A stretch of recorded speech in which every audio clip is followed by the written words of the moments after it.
Kia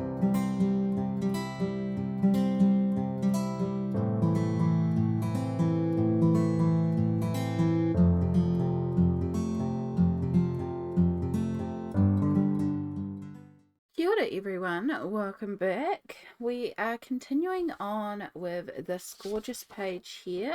This is from Country Kitchen Charm by Teresa Goodridge. It is a Creative Haven colouring book. And this is part 2. In part 1 we coloured all the herbs and the leaves. And now we're going to start work on the fruit down here. And then we'll see how long that takes, and maybe we'll carry on with some other bits and pieces on the page. But we're starting with the fruit. We are using water-soluble markers, primarily Crayola Supertips. However, in the last part, I did also use some fine liners, and I did also use some pastel gel-tipped brush pens that I have. I also have some additional fine liners and brush markers around just in case I need different colours, but it just will depend on my colour choice. Yeah, but for the most part we're primarily using Supertips. And so you can see around me I have a few different piles. That is because I went ahead and worked out my colours already, so I have already pulled all the colours so I can save a bit of time. We're going to be colouring in pears, lemons, oranges, apples, and grapes. So yeah, we will get started. Hello, Shadow. Where I've moved to, my mum has a cat who is very much enjoying the additional company and very much likes to demand attention. And in all likelihood may even jump up on the desk at some point. So yeah, it's okay. Okay, so let's get started with the pear. So I have also just quickly pulled up some basic references. Now, Teresa does tend to leave little highlight markings on her page. Sometimes I follow them, sometimes I don't. In the case of the fruit, I'll follow them because they're there and it makes it easier. So that gives us sort of the lighter areas, and that's what we will start with. So I'm going to work with our bright yellow. This is the same bright yellow that we used before for the dill. I'm going to start by colouring around the highlight area. Hello, Shadow. Come on. You can pull yourself up if you want to come up. Or you're just wanting pets. You're just wanting pets. One thing I am learning very quickly is trying to colour with a cat who is very much a fan of attention. Can be challenging at the best of times. So I'm just working in circular motions and just getting a colour down for our lighter area. Now, the reason why I work in circular motions is that the overlap will darken in some areas. We are going to be using a bit of splotting, stippling style technique here. Now I have the yellow green that I used originally on the dill and the mint and in these leaves here. So it's a very much the lightest green with a bit of yellow in it. I'm just going to go around the edge of where I put that yellow, again working in the circular motion, letting the overlap happen.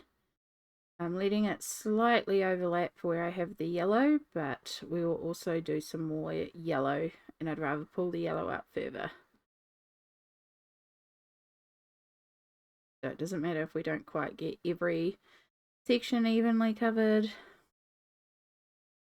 We're just sort of marking out our colours here.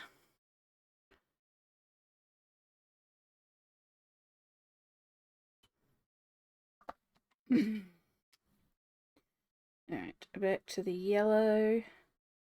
And now I'm going to work that over where I place the yellow plus into the green more, just to help bring that together.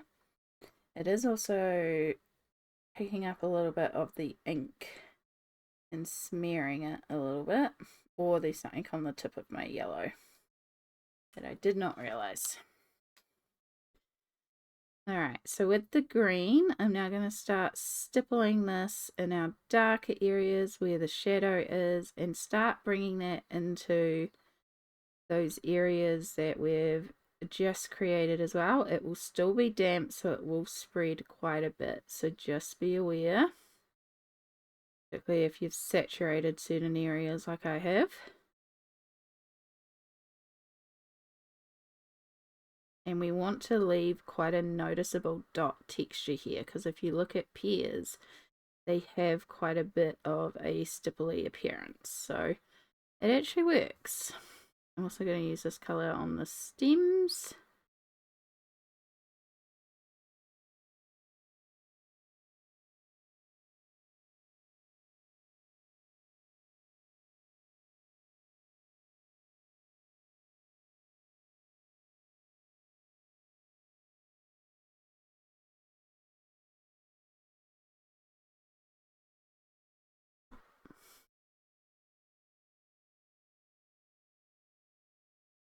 Alright, we're going to give that a moment to dry, and then we're going to bring in a little bit of dark, not dark brown, more like a tan brown, just to add in a bit of colour.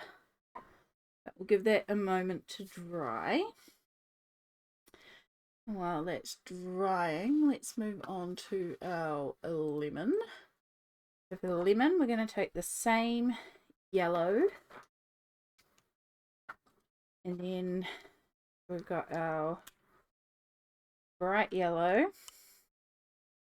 We've got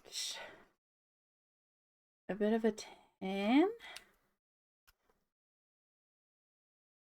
and a more orangey yellow.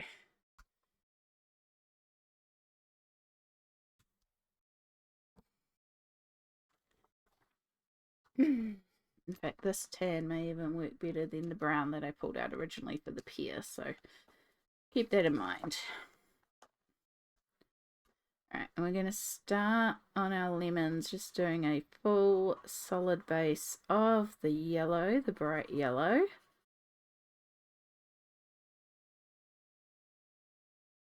Could also make these limes, but I thought lemons would be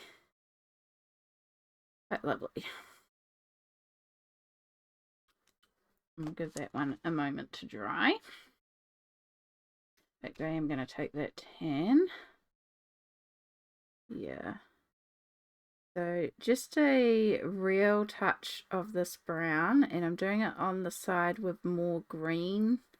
We've got like that more yellow highlight side, so it's going on the opposite side where there's a lot of green. This is not about creating shadow, this is about adding in some tonal colour, because pears, green pears often have a bit of brown. And we'll come in with our bright green again. Make sure that's all blended. Adding in anywhere else, and also stippling more into this yellow area because I applied it while it was so wet. We've lost a lot of our stipple blend here, so we're just going to recreate that in best as we can.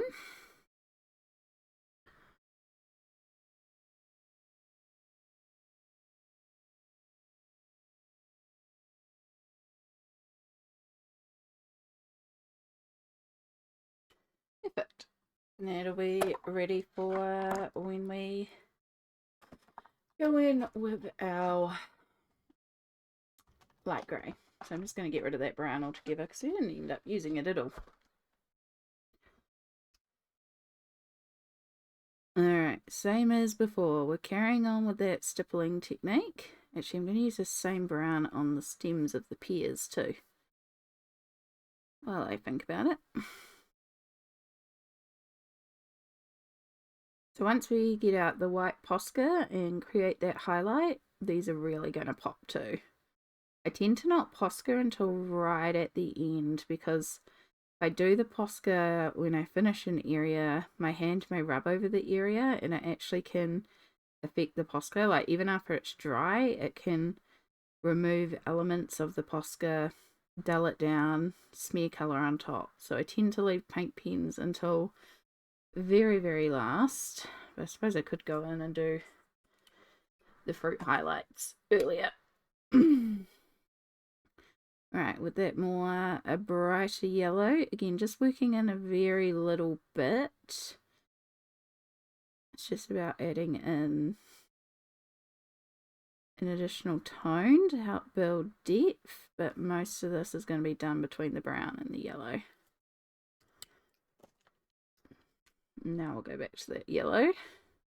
Actually, I think this yellow may be running out of ink, which wouldn't surprise me because I do use it a lot. It's usually one of the first colours to go in my Crayola kits.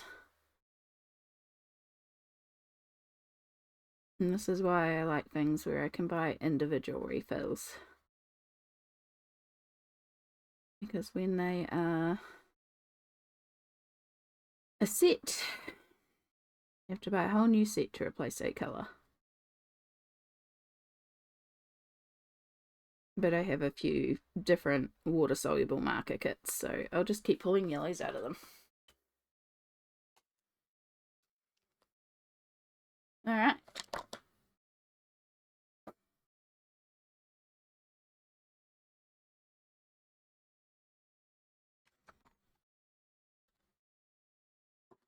Alright, now we're on to our oranges.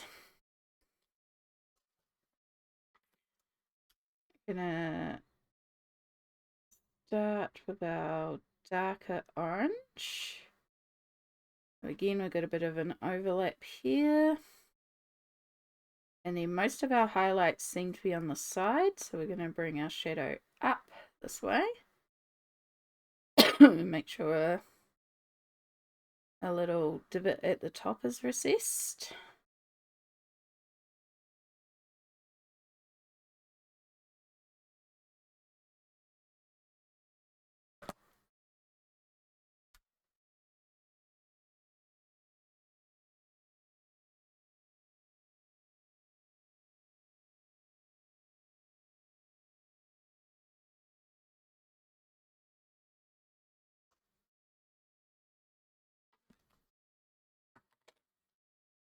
Alright, we'll just give those oranges a moment to dry and then we'll rework back over them. I ended up pulling a few different reds for the apples, and the apples will do slightly differently. However, before we do that, we're going to pull that brown back out. And we'll just use that for our stems here. Why not? It's there. So apples have almost like a streakiness to them. So what we're going to do here is, following the shape of the apple, we're actually going to work in lines. I'm going to start with my lightest colour, and you can see I did a bunch of lines coming from the top, and then I'm also echoing that from the bottom. I'm going over the highlight section because we'll add that back in.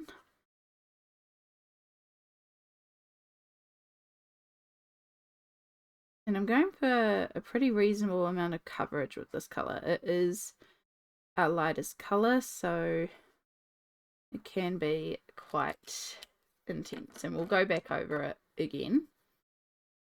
But we'll give that a moment to dry. We definitely want to work dry when we're working in a more... We want to keep that line definition, so we want to wait for it to dry. So we'll re-pull in our dark orange. Deepen a couple of those areas.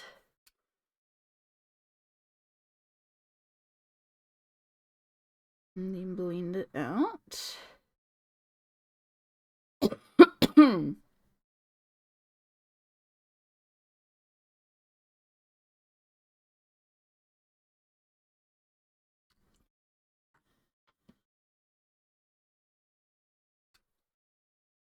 Alright, we've got a bit more of a darker warm red, like a chili red. Same idea, trying to not add in as many as last time. Aiming to fill out those white areas that are left, but it's okay if you don't. The main thing is to get the different streaks of colour in there. That's where using the little tip the pen. If your super tips have been worn to the point where you don't have that sharp tip, you may find this easier to do with fine liners. In fact, I might even pull out a darker fine liner. They're now dark red, just to make sure we've got that contrast. I think my carmine red's what I want, but also my carmine red doesn't work all that great.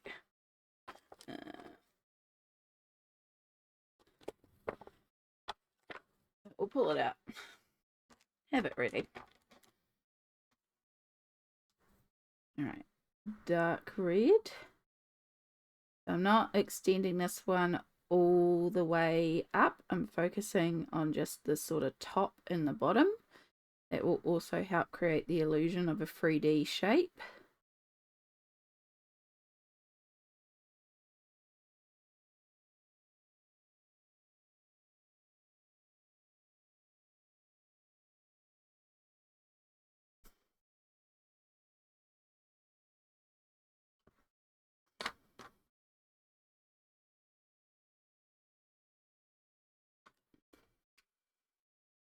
Right, once this has dried a bit, we're going to go back over with our lightest colour.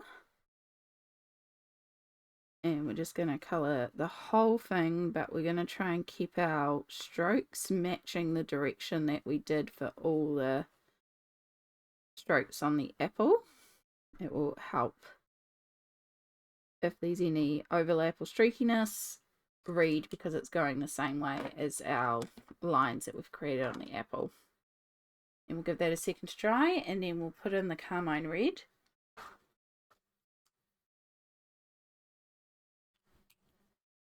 Seems to be working okay. Might have just been the day I was using it. So again, we're just focusing this right at the top around the divot where the stem comes out, and then around the bottom where it would be the darkest. Also focusing it more on the right side.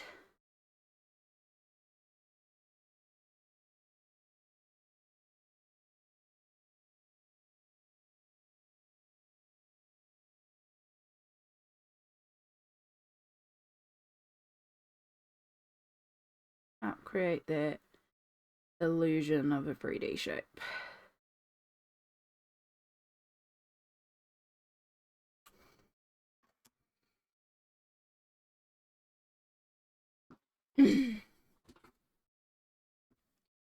Alright, and then we have our grapes. So our grapes, we're going for sort of reddy purple grapes. So I'm going to start with this marker, which is kind of similar to the carmine red fine liner. It's a very deep burgundy red. And we're just going to colour over the whole thing in a flat layer of colour.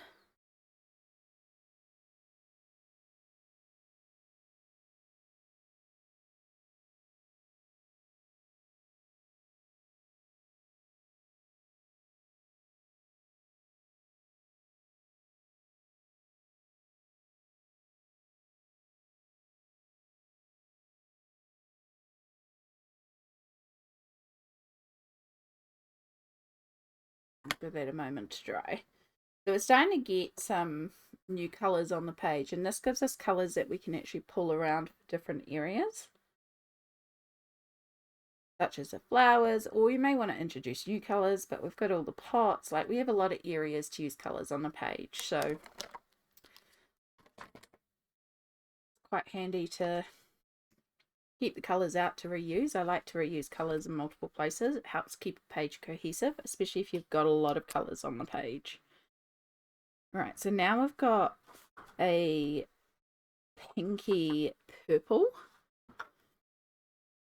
And so we're going to work this over the grapes using our little stippling technique.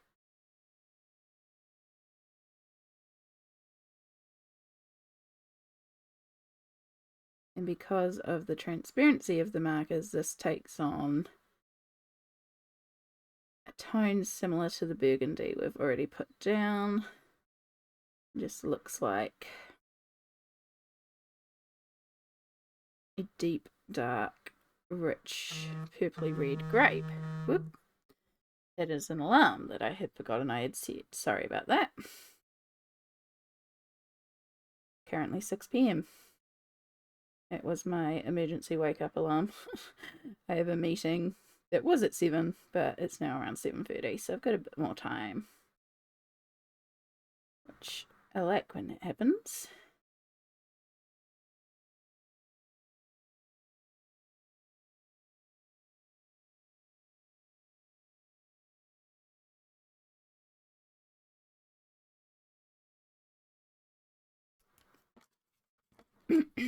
Alright, we'll come back in with the burgundy and use that to help blend out between the two, so it's not just such a stark difference.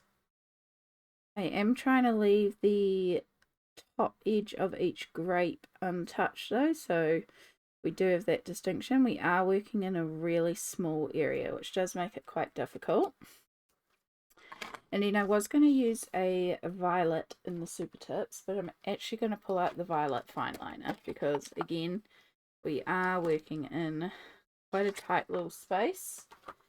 And this is going to make it much easier working with a fine liner. And that means that I can get into those areas and really define between the grapes. I'm just placing this along the edge where the grapes overlap and touch, and that will create our shadow.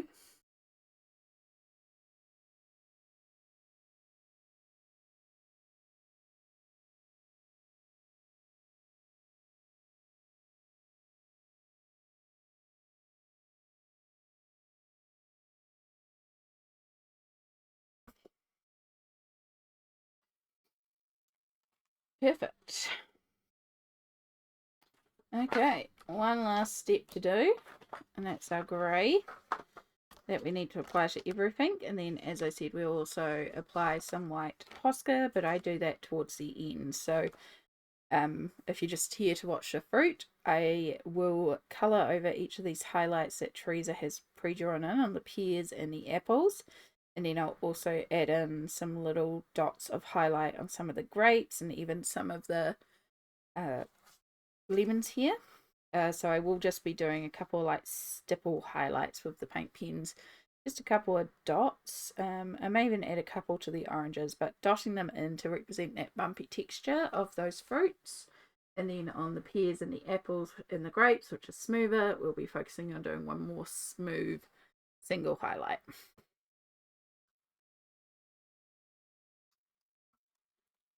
Right, so as long as we do the grapes last, we should be good. And so we'll start with the pears. And again, this is just where the pears overlap. We'd have a bit of a shadow.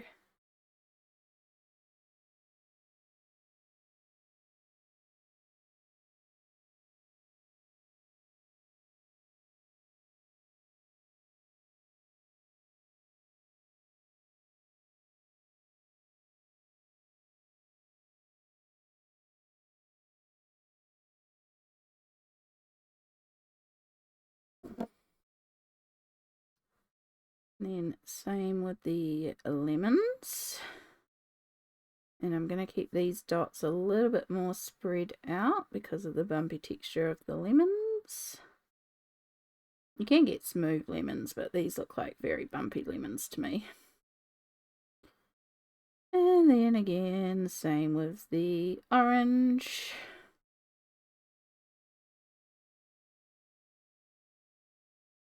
Just desaturating and creating that shadow area, and don't forget to do the center. Then with the apple, again we're working back in our streaky, I'm just focusing on adding that little bit of depth around. Don't forget the center at the top where it divots down. And then our grapes. I'm just going to start by doing almost a bit of a line behind pears, lemons, and apples. Normally I wouldn't, but the space here is so small that will justify that lot. And then I think because this is so light in comparison to the grapes, we can probably just get away with just drawing around them. Normally I wouldn't, but we are also dealing with a smoother fruit that would be casting a more distinct shadow. And I'm not going to do all of them because we have got a bit of contrast in there. I'm going to focus more where the fruits meet and overlap, and some of these grape sections that are more towards the back.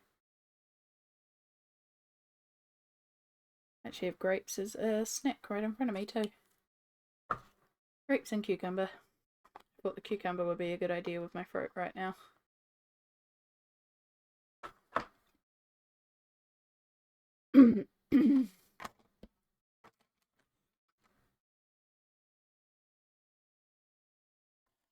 Okay, there's our fruit coloured.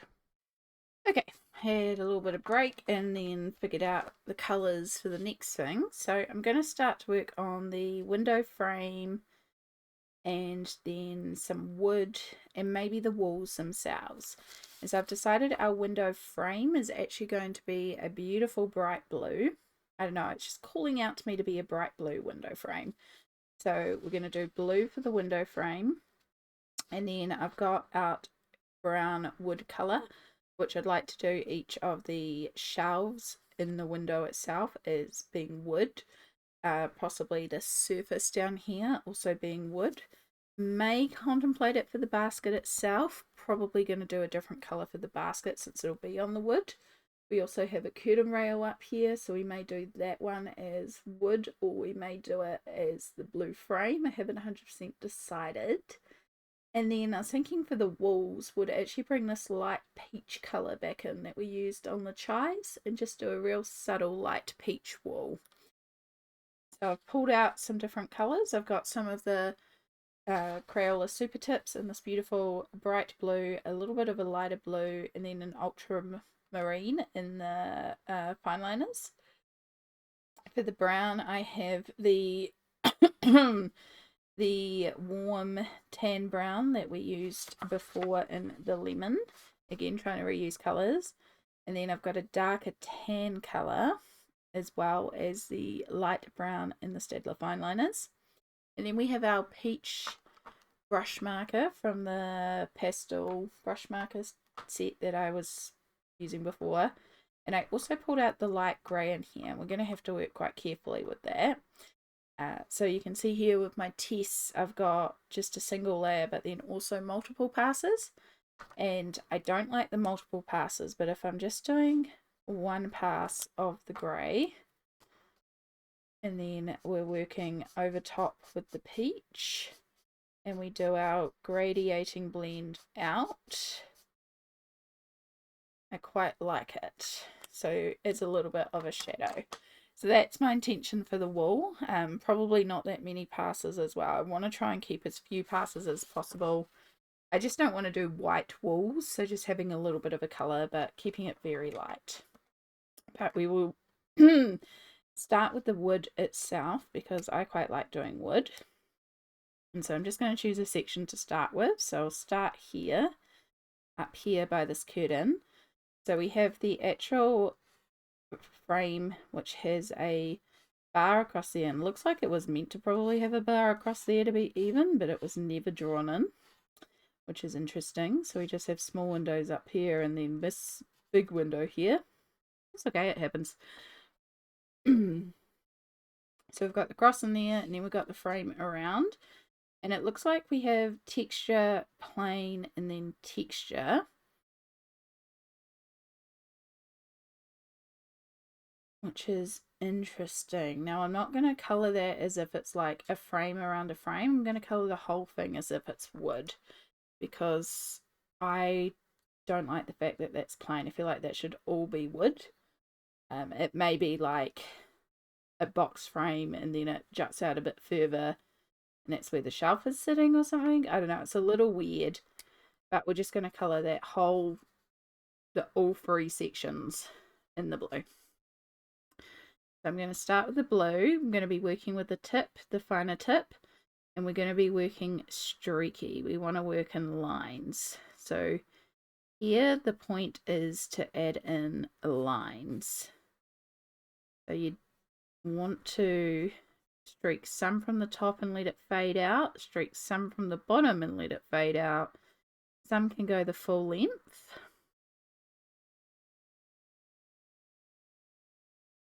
And by flicking it and letting it flick down, you can end up with a little bit of a tip on your streaks that look like it's fading out. Now, if there's any sort of knots or things illustrated in the wood, you can also darken around the knots if you choose to.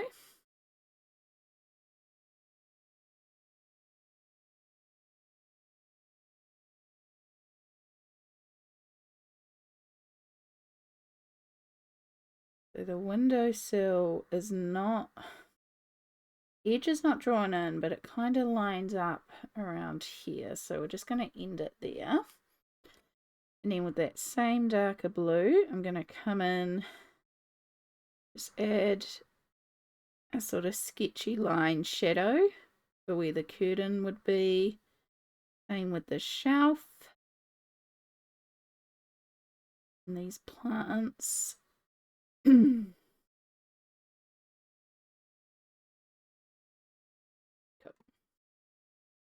Now we're going to take the ultramarine fine liner.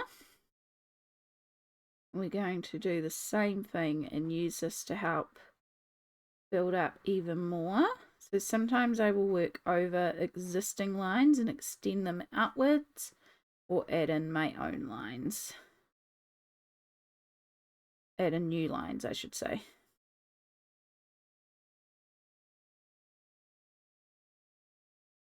And by this stage it should be looking quite full with all the lines. Got a little section under here, so I'll just fill that in with the fine liner since we're there.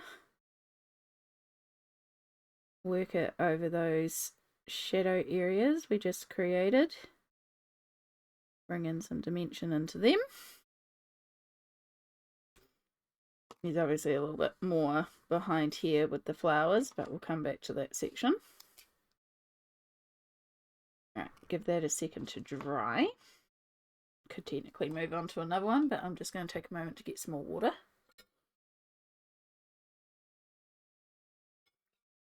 I need to find my throat lozenges while I do this, really. That's going to be quite important.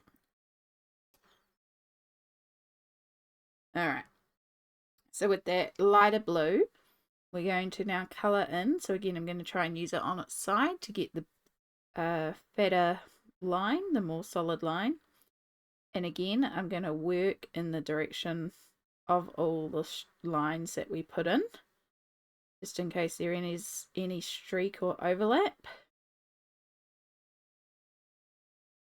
Add to that wood texture.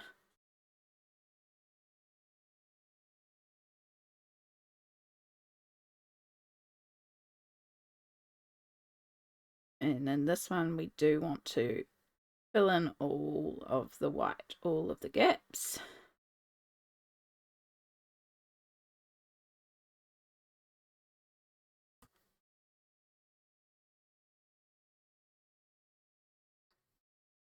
And that's basically it. We just need to go in and add some shadows, but we've got to let that fully dry. While we wait for that to dry, we'll do another one. So we have got a knot here, so I'm going to purposely colour in the centre of that knot. And I'll start my streaks below it, just to sort of highlight that wood texture. So you can sort of follow some of the patterns Teresa has drawn in here.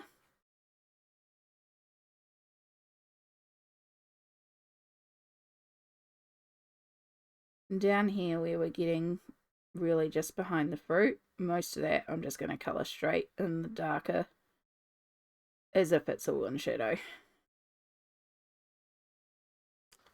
And then we take our fine liner.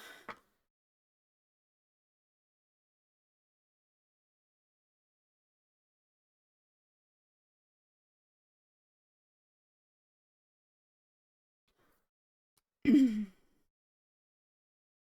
sure we add in those little shadow lines. I'm going to use that to just sort of highlight the knot a bit. Just go around the edge on one side.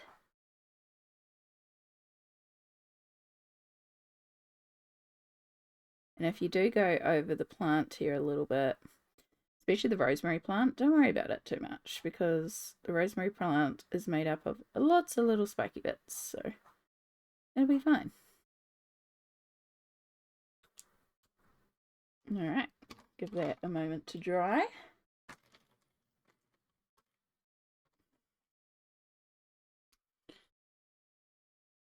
And using our grey, I'm just going to create our shadows. So I'm using the thicker side and flicking it down, up fade it out, and just create a shadow. So here it doesn't matter if the shadow is not blended out as much because it wouldn't be as much of a subtle shadow as it fades backwards. These would be casting kind of like a direct shadow.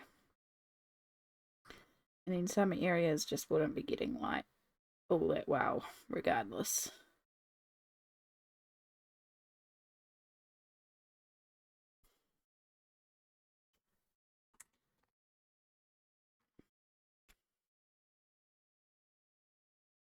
A lighter blue along here, working around the rosemary as best as we can.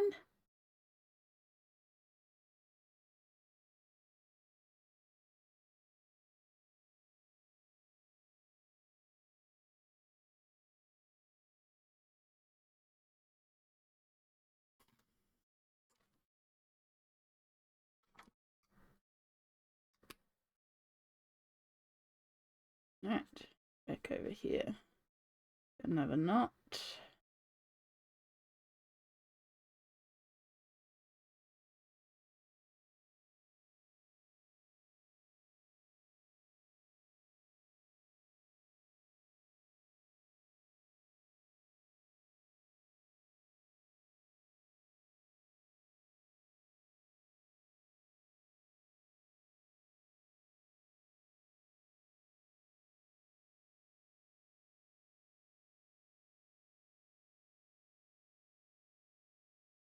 So you can make the wood look even more real by doing more colours and really getting a few different line colours in there. Sometimes I'm lazy and I can't be bothered doing that many. Right, so again, our end isn't really drawn in, so we're just going to colour this whole section quite solidly, like it's pretty much all in shadow.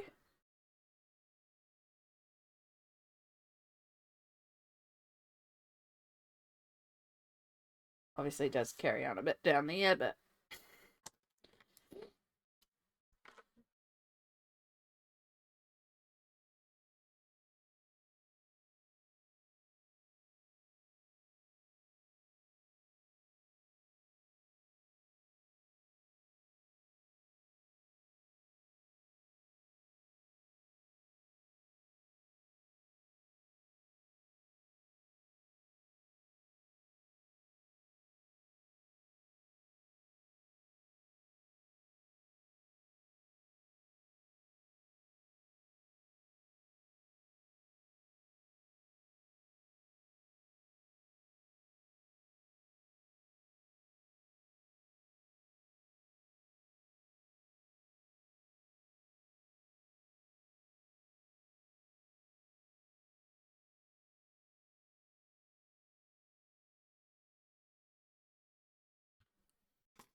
while we wait for that to dry.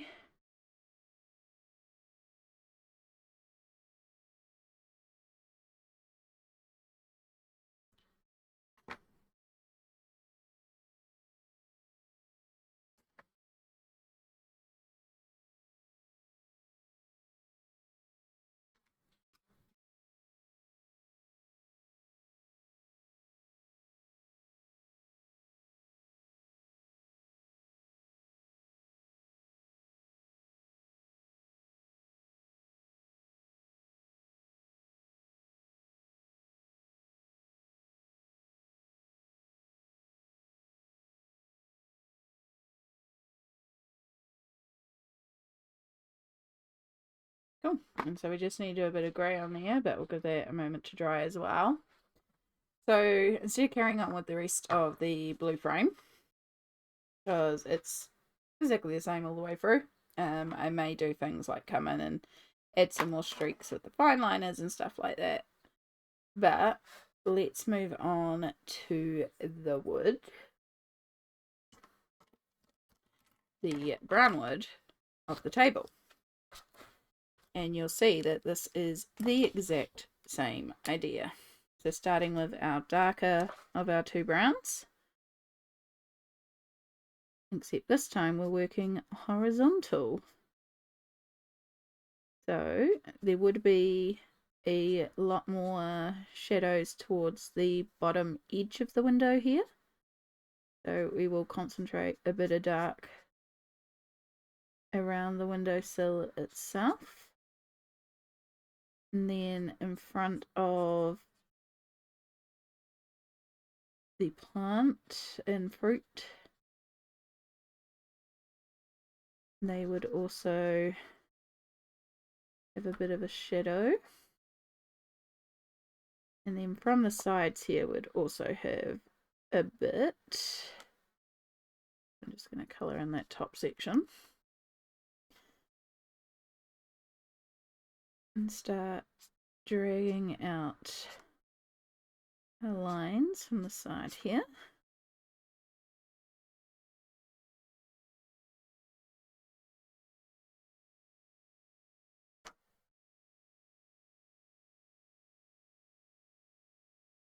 I'm trying not to go over the edges, but it's okay if you do.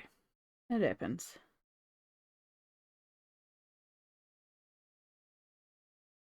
And so down here, I'm just going to add in some long lines and just let them sort of flick out or taper them off.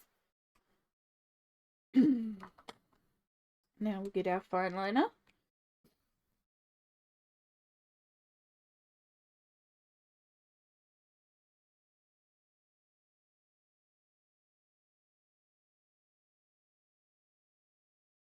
By working with the felt tip and the fine liner, we also end up naturally variating our line weight because they are two different widths and they are going to result in some very different line weights, which just helps add to it as well.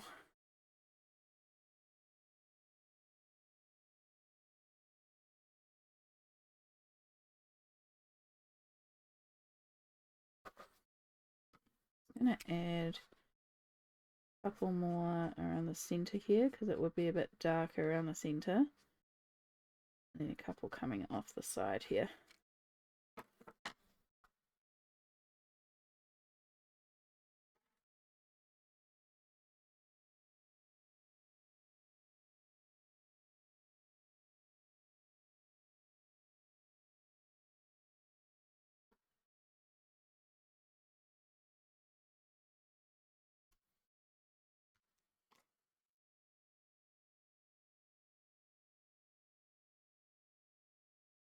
Give that a moment to settle, and while I do that, we'll get this grey up here.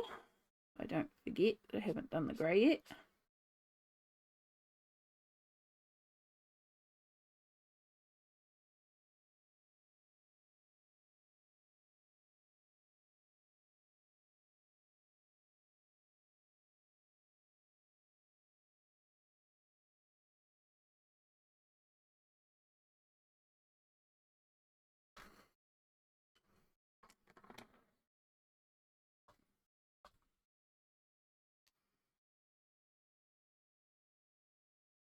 Alright, and now we're going to work with this lighter brown. Again, trying to work with the side. And our goal here is to colour over everything.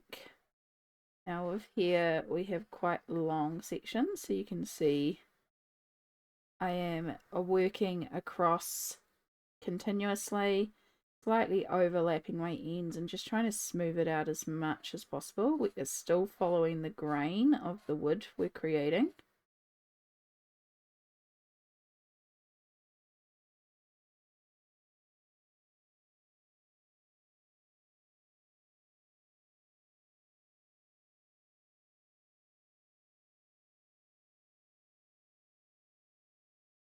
Coming back and cleaning up those edges where I didn't quite start or end at the right place.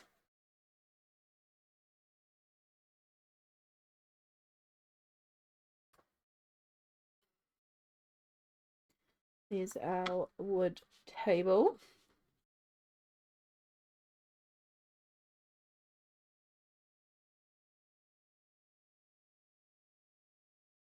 Just wondering about the shelves. If I do want to do them the same wood, I might leave that to later on to check.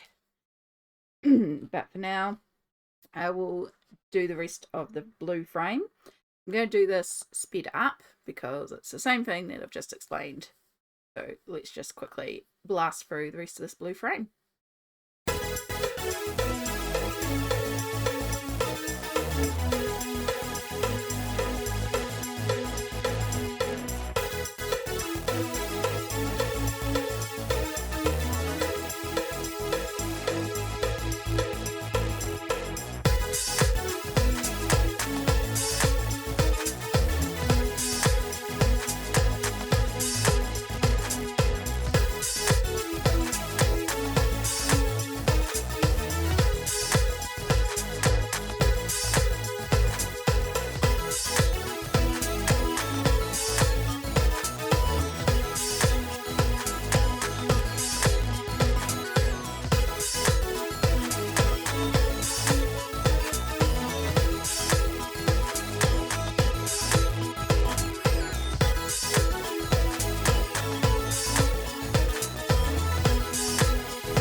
Okay, so like a smart genius, I just realized that my voiceover was not on for when I did the walls.